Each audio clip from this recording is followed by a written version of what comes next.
Ang programang ito ay rated SPG. Striktong patnubay at gabay ng magulang ang kailangan. Maaaring may masiselang tema, lengguwahe, karahasan, sexual, horror o droga na hindi ang Kung nanonood ka ng Batang Quiapo, pahingi naman ng isang like dyan. At kung pwede pakishare na rin bilang pagsuporta. Maraming salamat. Narito ang ating update at kunting advance episode na rin dito sa FPJ's Batang Quiapo. Matinding bangayan ang nangyayari.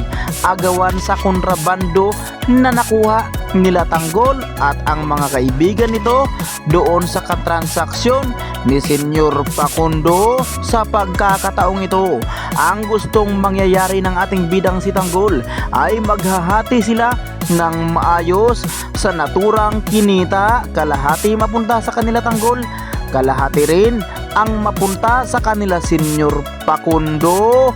Ngunit kung hindi nga daw papayag itong si Senyor Facundo, matinding gulo nga daw ang mangyayari at hindi mag-alinlangan sila Tanggol na kumalas agad ng tuluyan sa grupo ni Senyor Facundo.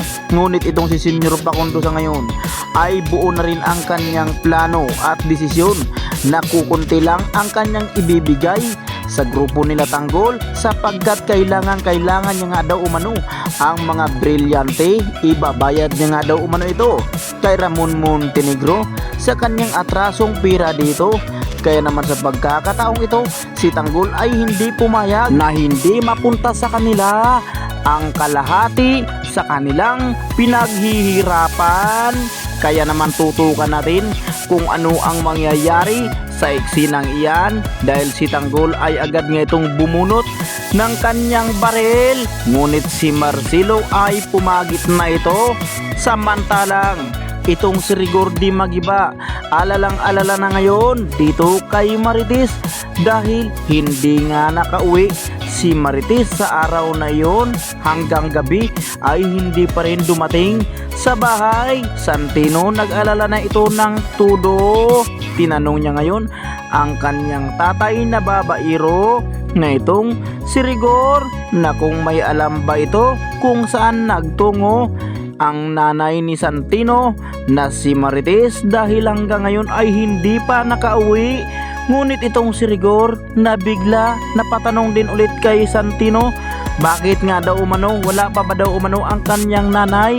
Ayun naman kay Santino, kaya nga daw siya nagtanong dahil hindi pa nakauwi. Kaya abangan natin dahil mismong si Rigor ay hindi ito matutulog dahil hahagilapin niya ng tudo itong si Marites. Walang kamalay-malay itong si Rigor ngayon na si Marites at Ramon Montenegro ay nagsasama na sa ospital pa mismo dahil tinamaan lang naman itong si Ramon nung binaril siya ng mga Red Phoenix. Mismong itong si Roy ang nakatama rito, kaya agad isinugod ni Marites sa ospital si Ramon Montenegro sapagkat naisip nitong si Marites. Tinulungan nga daw siya umano nitong si Ramon nung matinding bakbakan. Kaya dito naisip ni Marites na kailangan niya rin itong tulungan upang mailigtas ang buhay nito dahil kahit papano ay hindi nga daw ganun kasama ang taong ito. Kaya sa pagkakataong ito, habang itong si Ramon Montenegro ay nakikipag-usap kay Marites, mahaba-haba nga ang kanilang kwentuhan kung saan ay nakatikim pa nga itong si Ramon ng malakas na sampal galing dito kay Marites dahil inamin lang naman kasi ni Ramon Montenegro na siya nga daw umano yung taong bumanat kay Marites at ang naging bunga ay si Tanggol. Habang problemado ngayon itong si Don Julio sapagkat pinahalughog niya na kay Bullet ang buong kamay nilaan pero hindi pa rin nahahagilap itong si Ramon Montenegro. Umuwi si Bullet na malungkot, hindi daw nila mahagilap si Ramon. Hindi nila alam kung buhay pa ba ito o kaya naman saan ito napadpad. Sa ngayon wala silang kamalay-malay na si Ramon at Marites ay nagkikwentuhan. Ngunit itong si David at Olga kung gaano kaproblemado itong si Don Julio, ganun naman kasaya itong si David at Olga. Isi-celebrate pa nga sana nila ang naturang araw dahil sa wakas wala na nga daw umano itong si Ramon Montenegro. Burado na nga daw sa mundong ito. Ngunit ayon kay Olga, wag daw masyadong magpapakampanti itong si David dahil baka hindi nila alam mayat maya ay darating itong si Ramon Montenegro. Dahil ayon kay David, isusunod niya nga daw umanong itumba ang papa ni Ramon Montenegro na itong si Don Julio. Ngunit dito naman naisip nitong si Olga, pagkatapos tusahin ni David itong si Don Julio ay siya rin ang tutusta dito kay David upang maangkin niya lahat kung anong mirong kayamanan ang mga Montenegro. Gahaman masyado itong si David, pero mas gahaman sa kanya itong si Olga, habang itong si Ramon ay napakasiyang nakipag-usap dito kay Marites.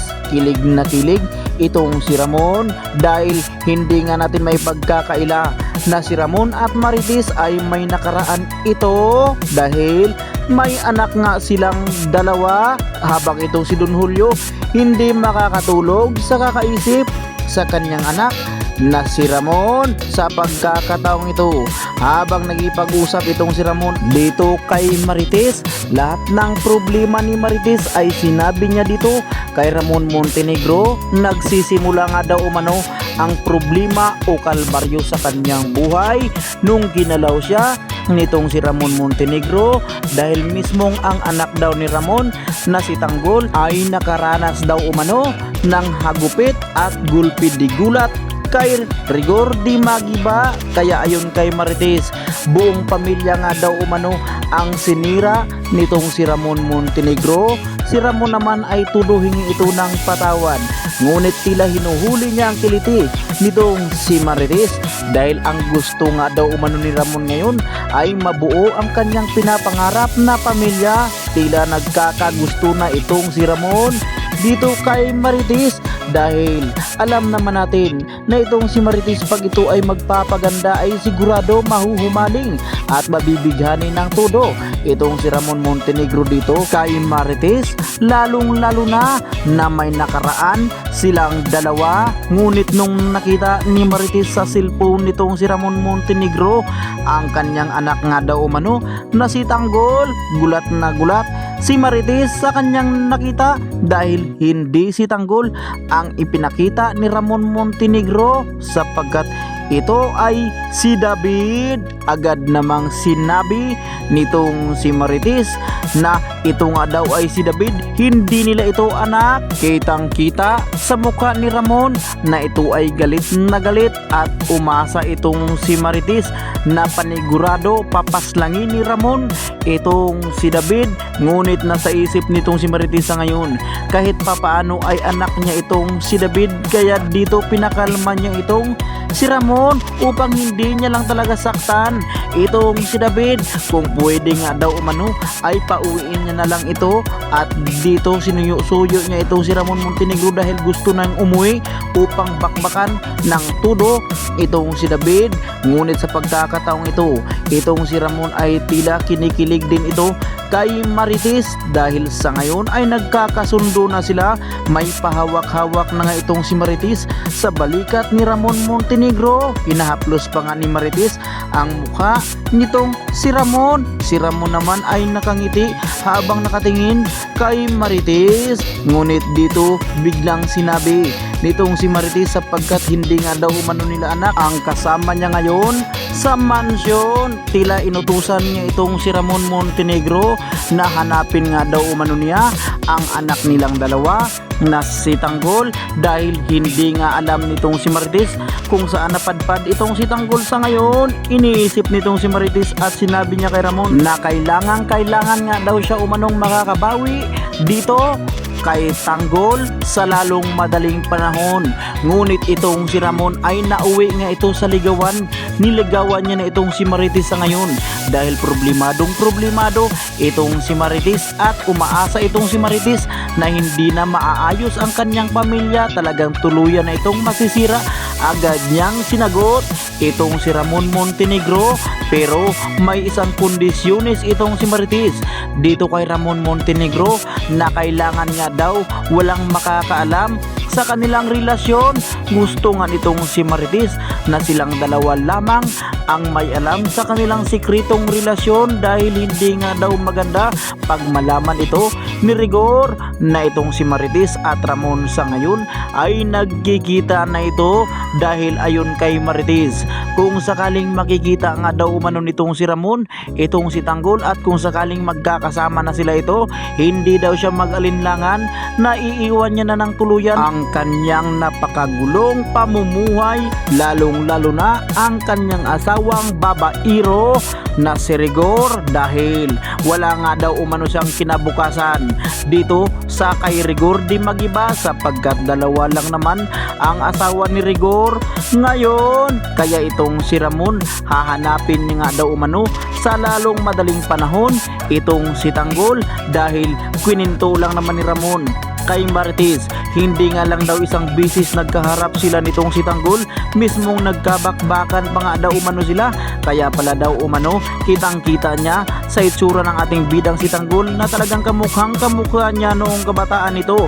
At pagdating naman sa galing sa pagigipagbakbakan, magkasing husay lamang daw sila. Kaya itong si Marites napapanganga ito dahil kwininto nitong si Ramon na nagkita nga daw umano sila nitong si Tanggol at nagkakaroon pa sila ng napaka-intense na bakbakan. Talagang nagiging kalaban nga daw umano ni Ramon Montenegro itong si Tanggol.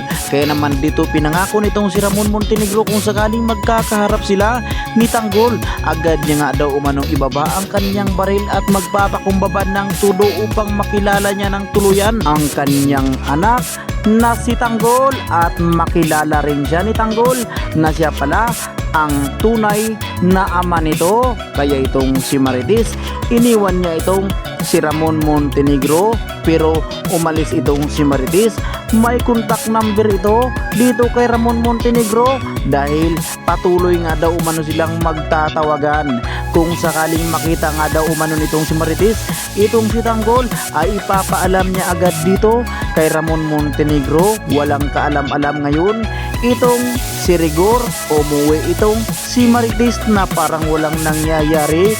Tinanong ngayon nitong si Rigor kung saan galing itong si Marites. Agad namang sumagot itong si Marites na pabalagbag kung saan wala nga daw umanong pakialam itong si Rigor sa kanya kahit kailan siya at kahit anong oras siya uuwi dito sa kanyang pamamahay. Wala na nga daw umanong kukontra. Kaya itong si Rigor tumahimik ito bigla dahil naisip nito na hindi niya na pala asawa itong si Marites sapagkat pinapapili niya lang naman itong si Marites. Siya nga daw umano o si Lula Tinding.